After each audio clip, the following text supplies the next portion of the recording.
New this morning, the search is now on to find people trapped in a tornado-ravaged town in Oklahoma after a very deadly and destructive twister ripped through there yesterday afternoon. Yeah, the tornado literally flattened the town of Moore, which is just south of Oklahoma City.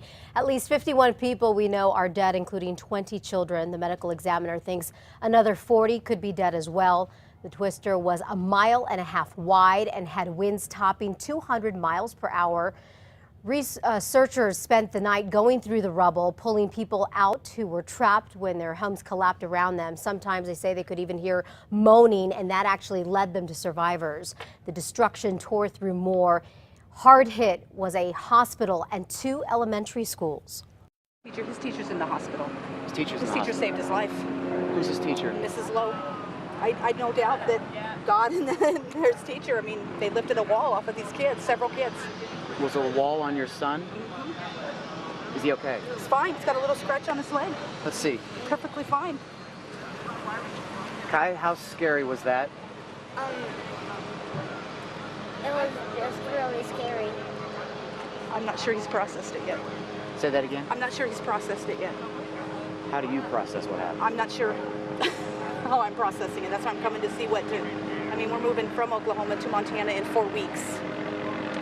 And now my husband's like, we're leaving now. President Obama has already declared 5 counties in Oklahoma a federal disaster area, meaning people there will get money from the government to help rebuild their lives. Moore is the same town, by the way, that was devastated by a tornado back in 1999. That twister had winds at 300 miles per hour, the strongest ever recorded on Earth.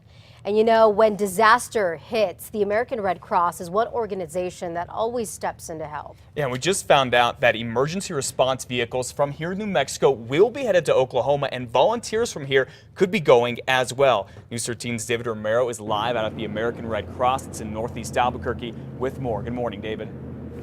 Good morning, Matt. Well, we are expecting to learn more throughout the morning about the members from here at the Red Cross who will be heading out to those efforts out in Oklahoma and helping out with the devastation there. Now, News 13 spoke with Beverly Allen from the New Mexico chapter of the Red Cross earlier.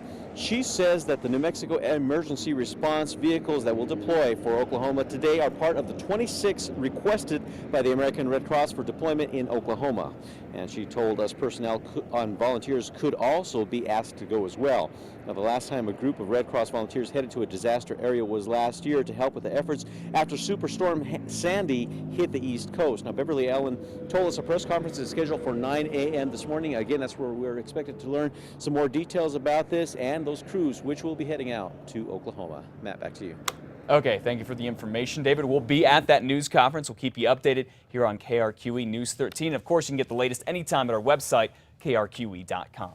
And Kristen, yesterday you actually warned that violent weather was not over in that region, and look what happened. And yeah, and they could see it again today. It's unbelievable, but they are under another moderate risk. Parts of Oklahoma, eastern Oklahoma, for today for more severe weather where you could see more destructive tornadoes. Hopefully nothing like this, but here's a look again at the Moore, Oklahoma tornado that hit yesterday. 16 minutes. That was all the time that folks had to take cover once that warning was issued. It was on the ground for 40 minutes, leaving a path of destruction 20 miles long. It was at least 1 mile wide. The debris field grew 2 miles in diameter, and we had debris that was found 100 miles northeast of the tornado just because of how powerful this storm was. Take a look at this, and I mean, this is just total devastation. This is a look at one of the aerial pictures of what is left, and there's really not much left there over in Moore, Oklahoma. Again, a 20-mile long path, winds topping 200 miles an hour, and there's a possibility once the National Weather Service gets to go back out there and do more assessing that it could be upgraded to an EF5 tornado with over 200-mile-an-hour winds. So not a good situation there. And again, they're watching for severe weather again today. I'll have more on that and more on your weather coming up in just a bit.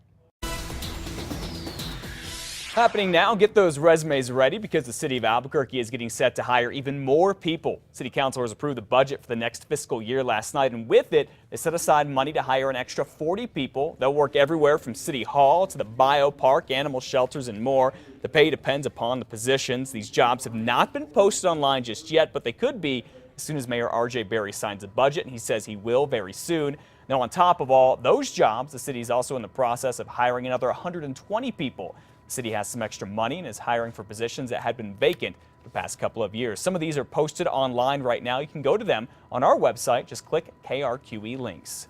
Well, the city's new budget also includes a 1% pay raise for workers and no layoffs. Now, besides that, City Council has also approved a plan to take a very good look at the commission that polices the police. It sets up a task force of 7 people to look at how the Police Oversight Commission works and see how to improve it. That includes having 3 town hall meetings to get your input. The Police Oversight Commission looks at complaints against Albuquerque police officers. Some critics say, though, it has no teeth. Others say the commission has no oversights.